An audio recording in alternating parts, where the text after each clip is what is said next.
Imagines Lascaine. Vous êtes une jeune Marie nommée Margot, à Pinkangs hivers au comptoir, debout dans l'embrasure d'une chaumière de pierre en 37 Aprils Jesus Christ, tandis que votre nouvel époux Henrik s'approche de votre lit nuptial. Les gens sous vos pieds nous craquent et chaque pas nerveux, l'allure des chandelles dank sur son visage burin.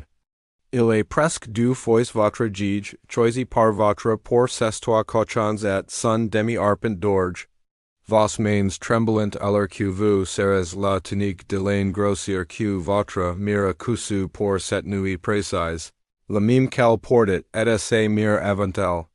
Et travers les murs minces, vous entendez ces amis de whores, ivers de bière, criant des encouragements obscanes et frappant des marmites avec des quilleres de bois.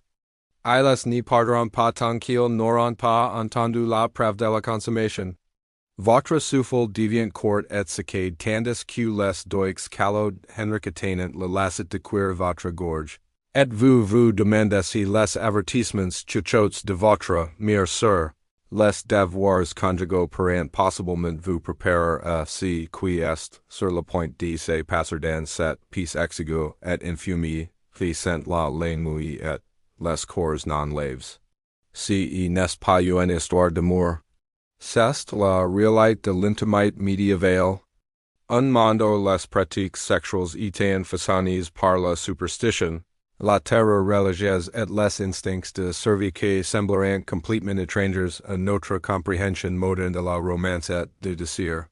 Avant de plonger dans ces histoires oubliées de survie et de souffrance, si vous appréciez découvrir les vérités cachées de l'histoire, pensez à cliquer sur le bouton j'aime et vous abonner pour plus de contenu comme celui-ci. Et si vous plaît, commentez this is pour me dire de vous écoutez.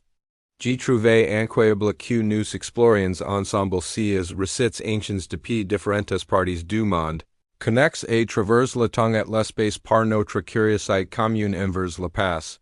La chambre à couture médiévale était un champ de bataille où les corps devenaient des territoires politiques où la doctrine de l'Église se heurtait aux traditions païennes, et où les moments les plus intimes de la vie humaine étaient régis par des règles et arts et restrictifs qu'elles feront frémir la peau d'une personne moderne.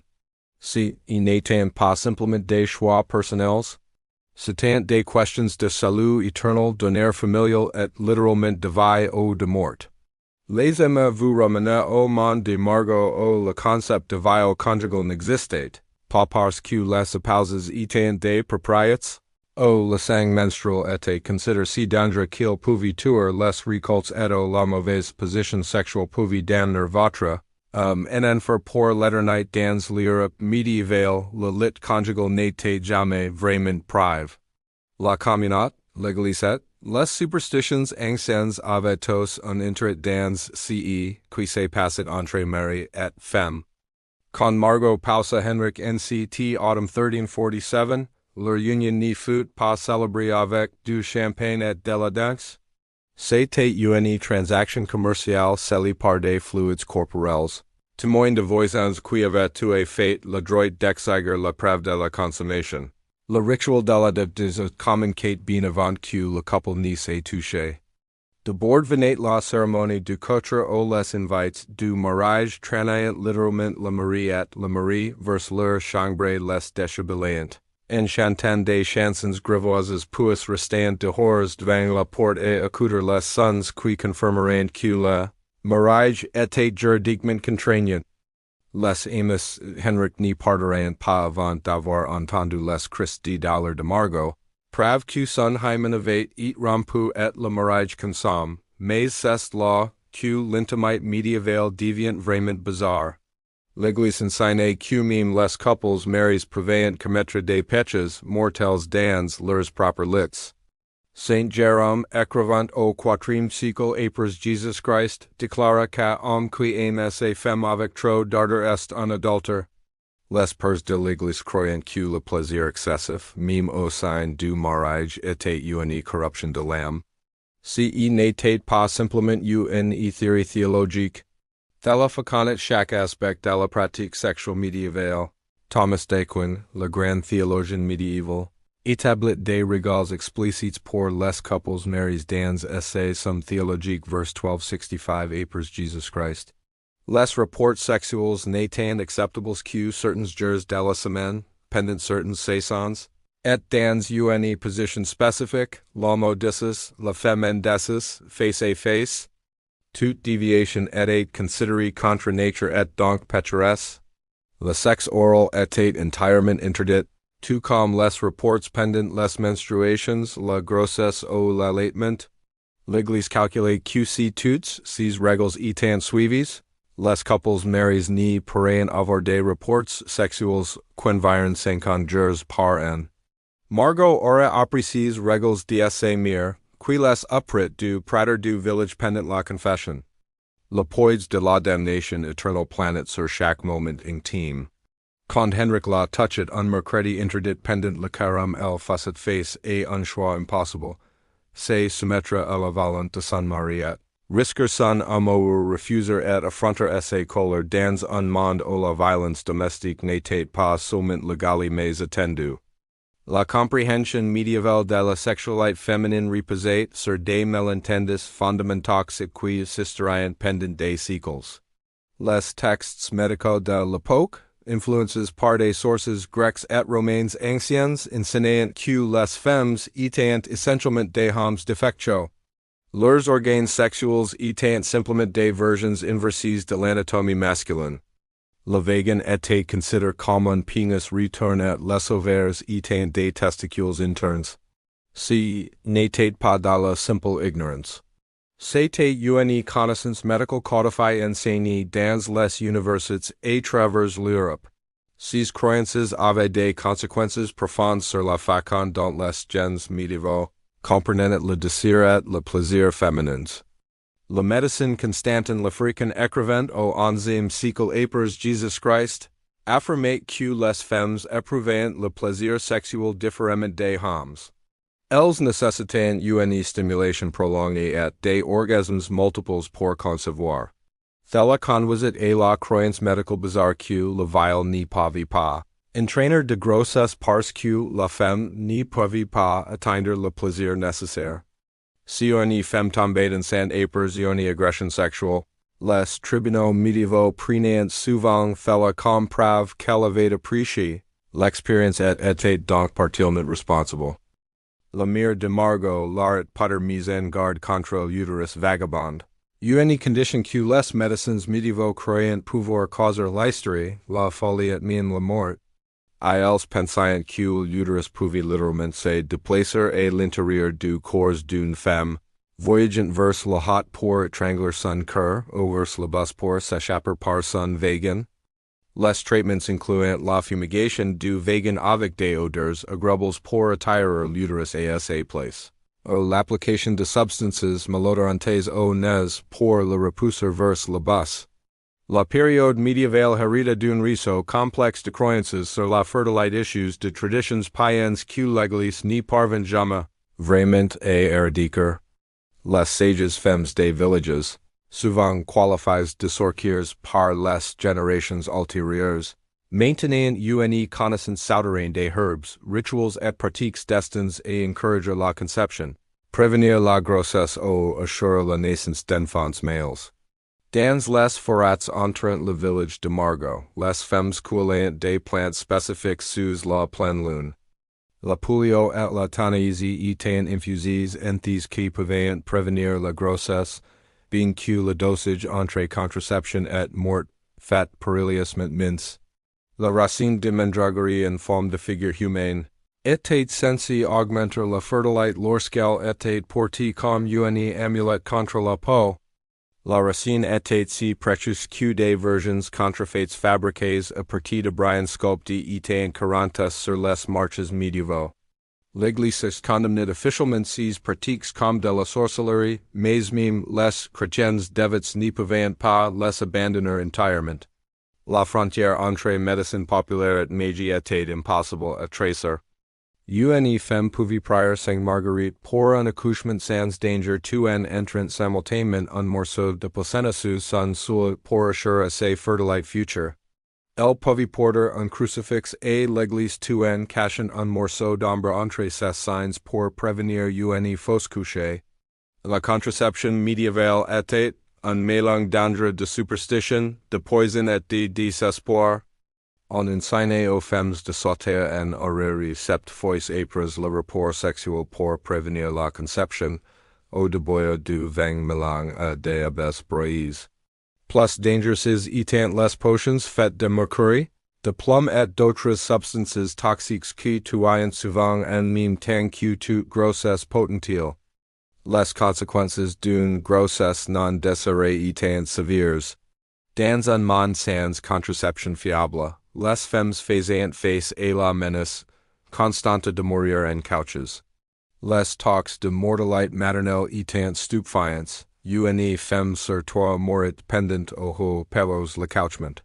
Pour les femmes non mariées, la grossesse signifiait souvent la destruction sociale, l'exil ou la mort. La pratique de l'infanticide, bien facilement condamnée, était largement comprise comme le dernier recours d'une femme désespérée. Les négociations matrimoniales médiévales étant menées comme des campagnes militaires, avec les corps comme principal champ de bataille. Quand le père de Margot arrangea son mariage avec Henrik, sa virginité était littéralement sa dot, plus précieux que tout or au bataille qu'il pouvait offrir. Hymen devant une money d'honneur échangée entre familles, comme preuve de la pureté de leur fille et de leur propre réputation. La nuit de noces n'y concernait pas seulement la consommation. Il s'agissait de vérification publique de la virginité de la Marie. Les draps ensanglantés seraient exposés à la foule et assemblés comme preuve que le mariage était légitime. Si aucun sang n'apparaissait, la Marie pouvait être renvoyée à sa famille dans la disgrâce, marquée comme prostituée ou même tuée pour fraude. La pression sur les jeunes maries était énorme.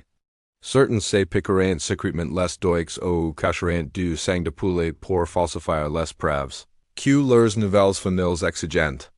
Mais la compréhension médiévale de la virginité était désespérément défaillante. I les croyants que hymen était une membrane solide qui bloquait complètement l'ouverture vaginale plaitait que le tissu partil est flexible qu'il est réellement. I les pensaient que son absence était une preuve absolue d'activité sexuelle alors qu'en fait il peut être déchiré par l'équitation. La porte des charges lourdes ou simplement par variation naturelle de l'anatomie. La doctrine de consommation de l'église extrait ses propres pratiques bizarres.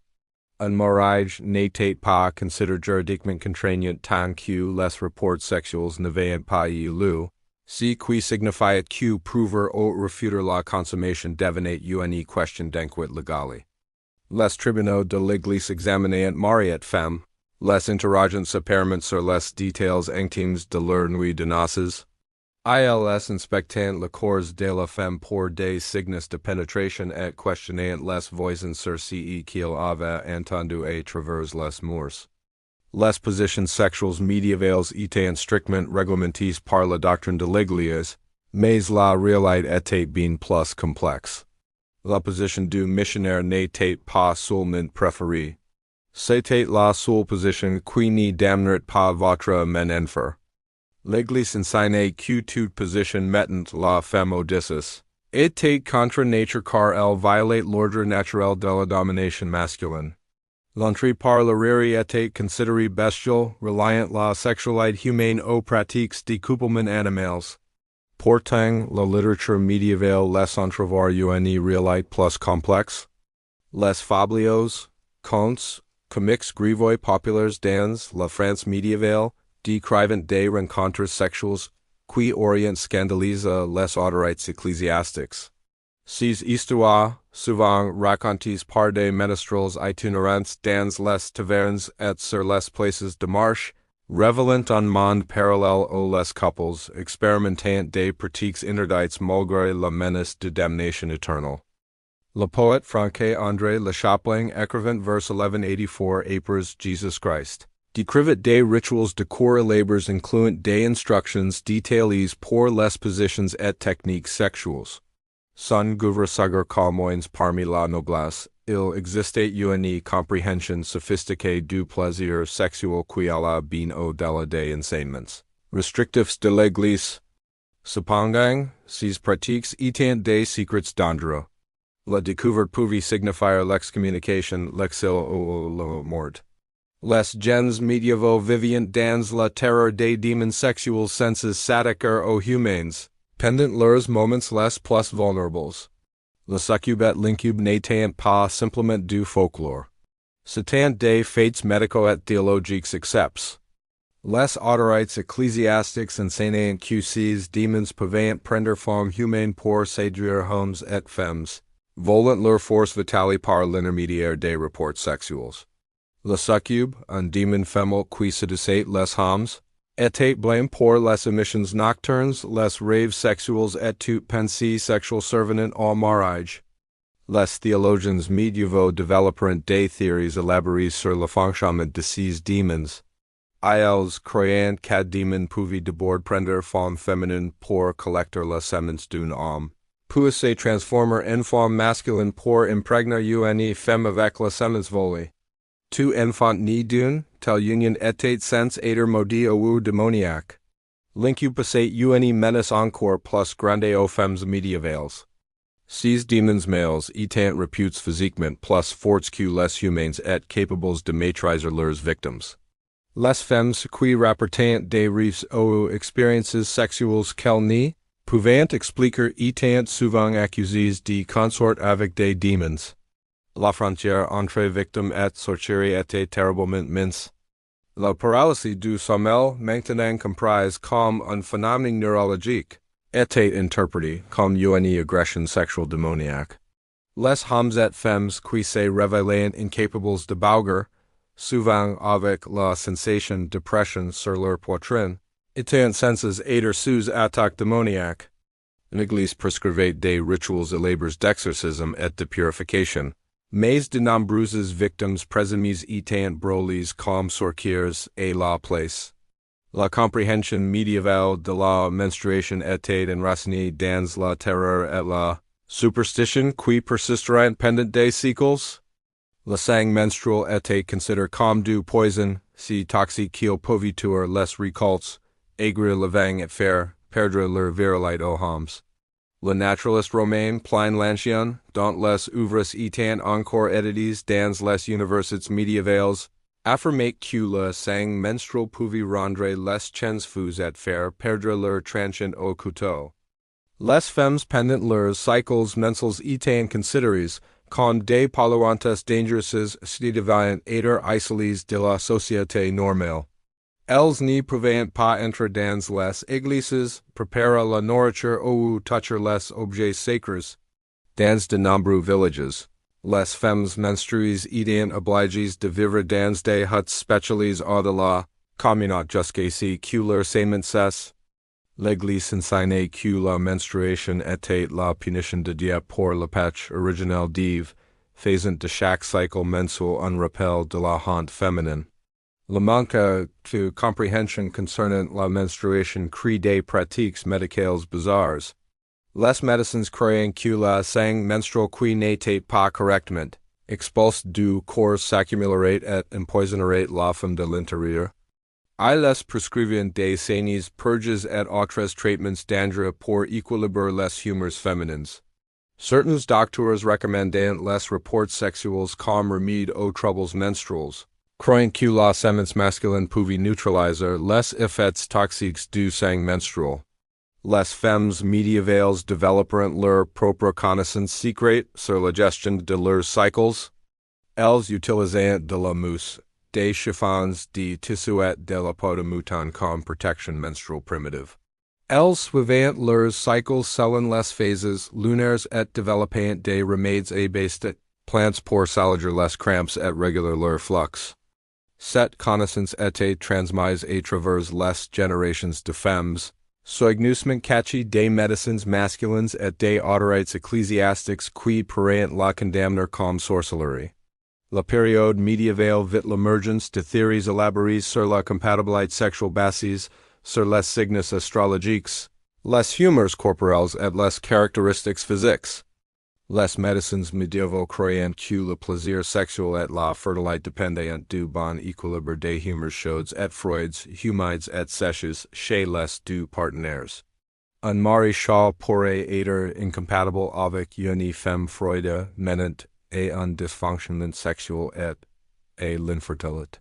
L'examen physique des époux potentiels était courant parmi les familles assises. Les médecins examinaient le corps de la Marie pour des signes de son tempérament sexuel. Les hanches larges indiquaient la fertilité, tandis que les hanches étroites suggeraient la stérilité.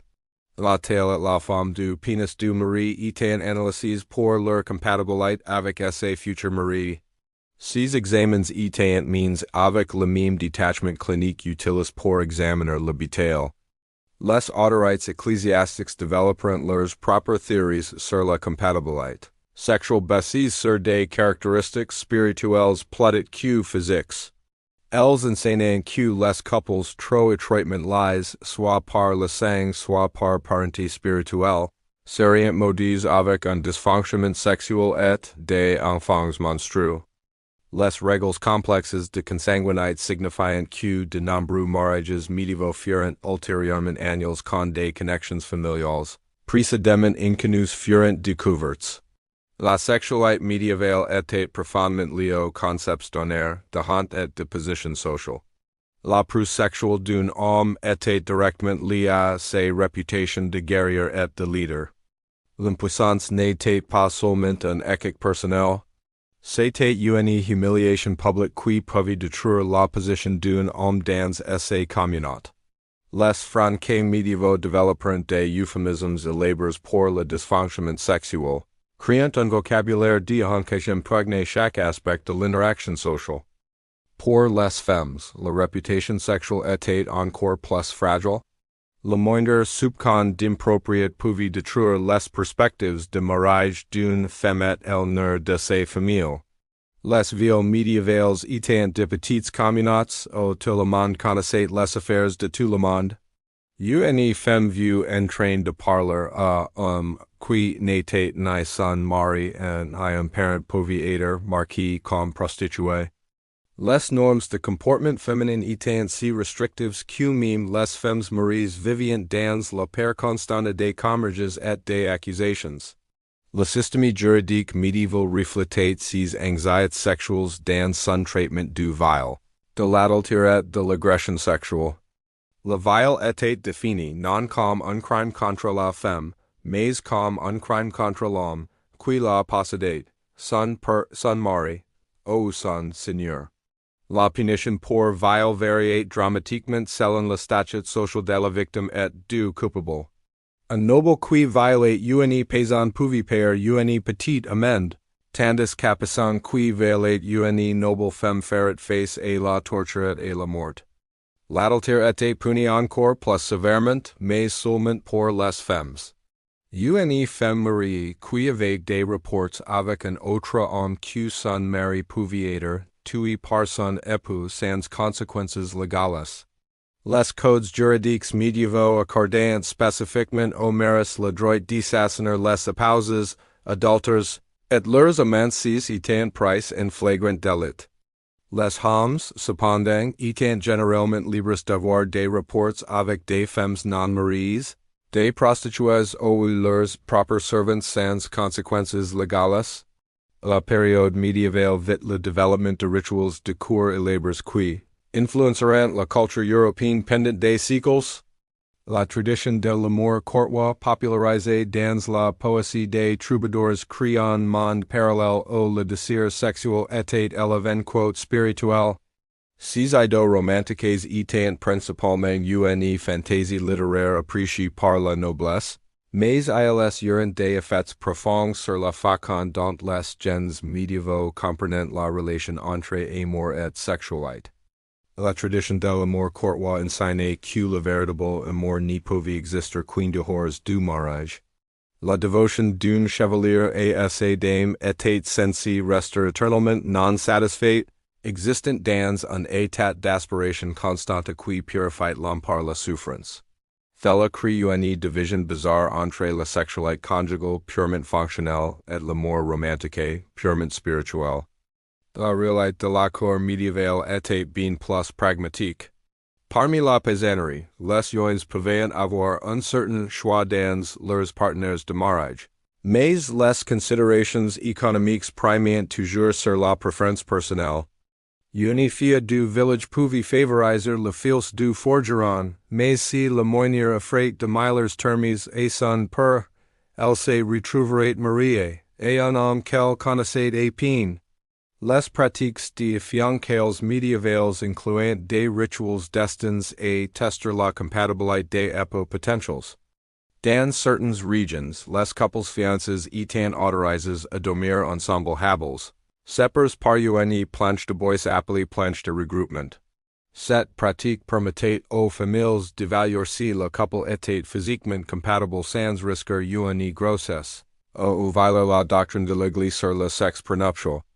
La période médiévale hérita d'une tradition complexe de magie sexuelle et de rituels de fertilité des cultures païennes antérieures. Ces pratiques furent poussées dans la clandestinité par la persécution chrétienne, mais n'y disparurent jamais entièrement. Les paysans médiévaux continueront à pratiquer d'anciens rituels de fertilité, souvent déguisés en célébrations chrétiennes ou incorporés dans la médecine populaire. La célébration du 1er mai conservait de fortes connotations sexuelles malgré les tentatives de l'Église de la supprimer. Les gens passaient la nuit dans la forêt, ostensiblement pour cueillir des fleurs et des branches pour décorer le village. En réalité, le 1er mai était une opportunité d'expérimentation sexuelle et de cour en dehors des restrictions normales de la vie villageoise. De nombreuses grossesses étaient calculées pour résulter de rencontres du 1er mai conduisant à une hausse des naissances en février. Les célébrations de mariage incluaient de nombreux rituels de fertilité destinés à assurer le succès reproductif du couple. La mariée pouvait être aspergée de graines ou de noix pour encourager la grossesse. Le lit nuptial serait béni avec de l'eau bénite, mais aussi secrètement préparé avec des herbes et des charmes censés améliorer la fertilité.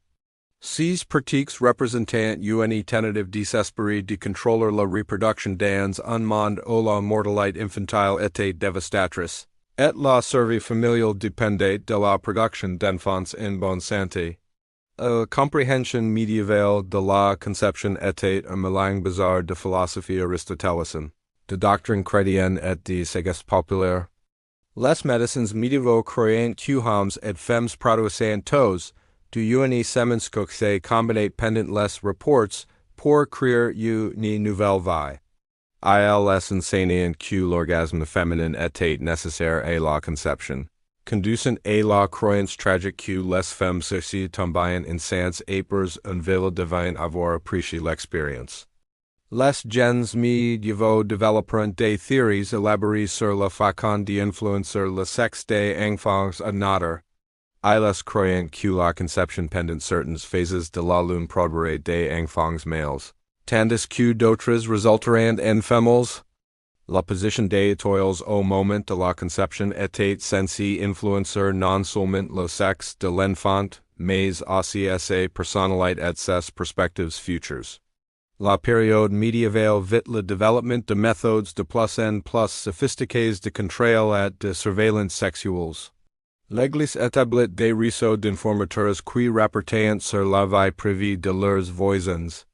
La confession devint un outil pour rassembler des détails intimes sur les pratiques sexuelles. Les prêtres interrogeant les pénitents sur leurs moments les plus privés. L'essor de l'Inquisition au XIIIe siècle après Jésus-Christ apporta de nouveaux niveaux de persécution sexuelle.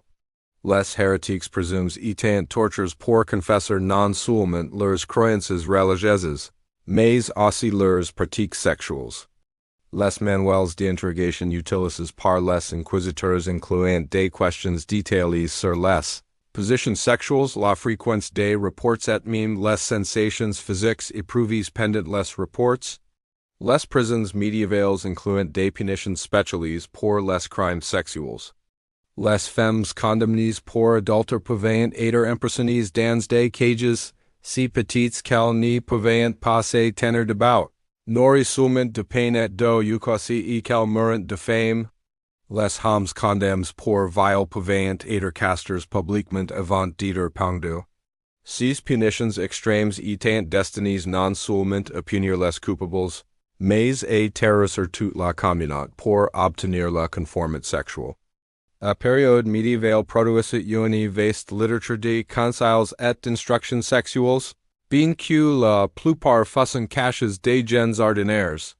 Les textes médicaux incluent des descriptions détaillées des positions et techniques sexuelles, mais ceux-ci n'étant disponibles que pour les médecins instruits et les machines fortunes. La personne médiévale moyenne apprenait le sexe à travers des conversations choquantes, des chansons populaires et l'expérience amour de l'essai de l'horreur. L'Église produisit sa propre littérature sexuelle, mais elle était principalement concernée par cataloguer les péchés politiques que fournir des conseils positifs. Les manuels pénitentiels listant des sentences de pratiques sexuelles avec leurs punitions correspondantes. Ces textes révèlent une fascination pour les détails sexuels qui contredit la position officielle de l'Église sur le célibat et la pureté. Les manuels de mariage médiévaux écrits pour les machines fortunes offrent des applications sur les vies sexuelles de la noblesse. Ces textes offrent des conseils surtout des techniques de la nuit de noces et la gestion des relations sexuelles pendant la grossesse. Les révèlent une compréhension sophistiquée du plaisir sexuel qui était caché à la population générale mais clairement pratiqué par ceux qui pouvaient s'y offrir intimité et discrétion. La période médiévale vit le développement de méthodes de plus en plus élaborées de punition et de contrôle sexuels. La ceinture de chastité, bien que probablement moins courante que ni la sugar la culture populaire, représente les mesures extrêmes que certaines personnes médiévales prenaient pour contrôler la sexualité féminine. Ces dispositifs n'étant pas seulement des contraintes physiques, mais des symboles de la terreur qui entouraient l'autonomie sexuelle féminine. Les bordels médiévaux étaient la fois légaux et illégaux simultanément. L'Église condamnait officiellement la prostitution, mais les autorités séculières la licenciaient et la réglementant souvent.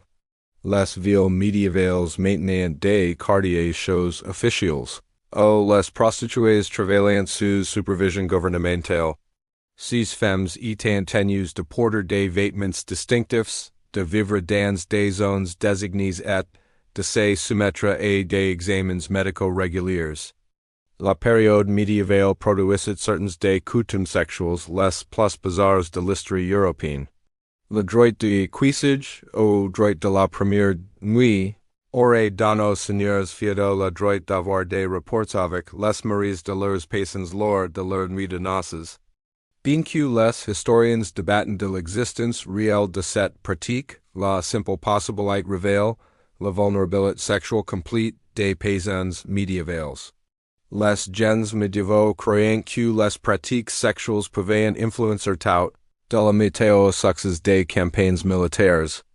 Rois et nobles consultaient des astrologues sur les meilleurs moments pour les rapports sexuels, croyant que les forces cosmiques présentes à la conception influenceraient le destin de leurs enfants.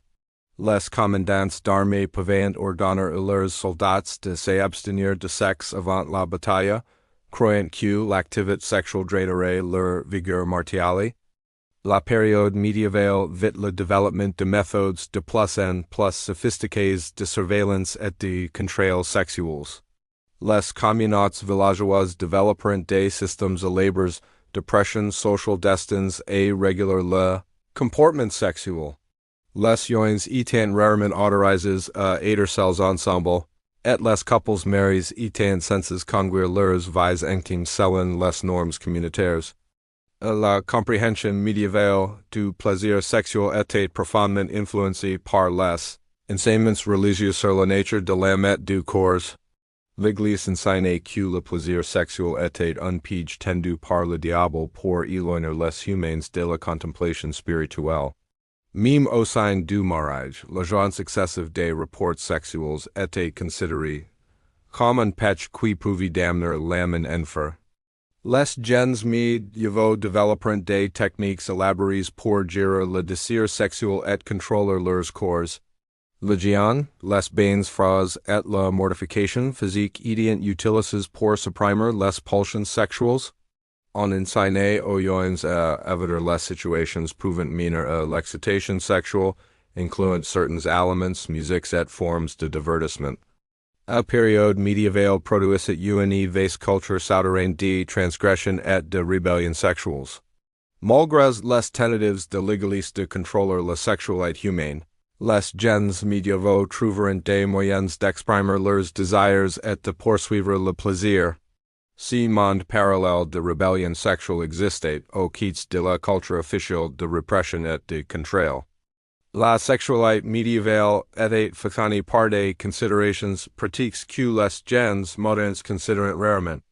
Le manque d'intimité dans les foyers médiévaux signifiait que les rapports sexuels se produisaient souvent dans des espaces partagés avec enfants, serviteurs et membres de la famille élargie.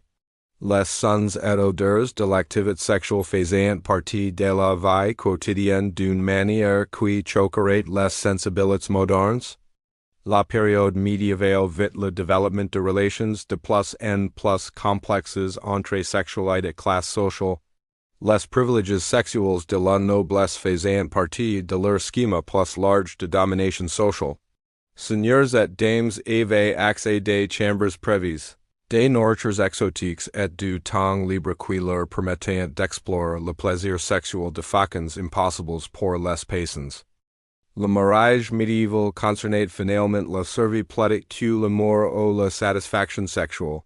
Dans un monde où l'espérance de vie était courte et la mortalité infantile élevée, le but premier du mariage était de produire des enfants qui pourraient perpétuer le nom de famille et travailler la terre. Le plaisir sexuel était au mieux une considération secondaire et souvent vu comme une distraction dangereuse de préoccupations plus importantes. La période médiévale produisit certaines des coutumes sexuelles les plus restrictives de l'histoire européenne, mais elle vit aussi le développement de formes sophistiquées de résistance et de rébellion sexuelles. Les gens médiévaux trouveront des moyens de poursuivre le plaisir et d'exprimer leurs désirs malgré la pression sociale écrasante, de se conformer aux attentes religieuses et sociales. Alors que nous revenons à Margot dans esse chaumière de Pierre les Mains Henrique, atteignant toujours vers elle dans la lueur vacillante des chandelles, nous pouvons comprendre a terreur non seulement comme une peur personnelle mais comme le poids des anxietés sexuelles d'une culture entière précise sur ses joints épaules. Elle porte le fardeau de la doctrine religieuse, de l'honneur familial, de la surveillance communautaire et de son propre désir, désespoir de servir dans un monde qui ne lui offre aucune protection.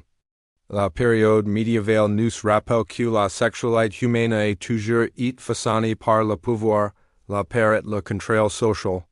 Les pratiques et croyances bizarres des gens médiévaux nous semblent étrangères maintenant, mais elles émergeront des mêmes besoins et désirs humains fondamentaux et qui motivent le comportement sexuel à chaque époque. Comprendre la sexualité médiévale nous aide à reconnaître comment notre propre culture sexuelle reflète les structures de pouvoir et les anxietés sociales de notre temps. L'intimité médiévale n'était jamais vraiment intime. Elle était toujours publique, toujours politique, toujours dangereuse. La chambre à coucher était un champ de bataille où les âmes étaient engagées et perdues où la famille était défendue au détruite où les moments, les plus privés de la vie humaine étaient gouvernés par des règles suffisamment destinées à éliminer le plaisir et maximiser la souffrance. La période médiévale produisit certaines des coutumes sexuelles les plus restrictives de l'histoire européenne, Mais elle révèle aussi à la résilience incroyable du désir sexuel humain. Malgré des siècles de persécution religieuse, de contrôle social et de punition légale, les gens médiévaux trouvent des moyens de poursuivre l'amour, le plaisir et la connexion intime. Leurs histoires nous rappellent que la sexualité est l'un des aspects les plus fondamentaux de l'expérience humaine, trop puissante pour être complètement contrôlée par tout système d'autorité.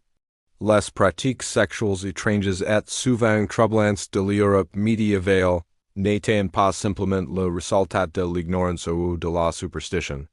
Elles émergent d'une interaction complexe de doctrines religieuses, structure sociale, nécessité économique et besoin humain authentiqué. Comprendre ces pratiques nous aide à apprécier la fois le chemin parcouru et combien de mêmes tensions sous-jacentes continuent à féconder la sexualité humaine aujourd'hui.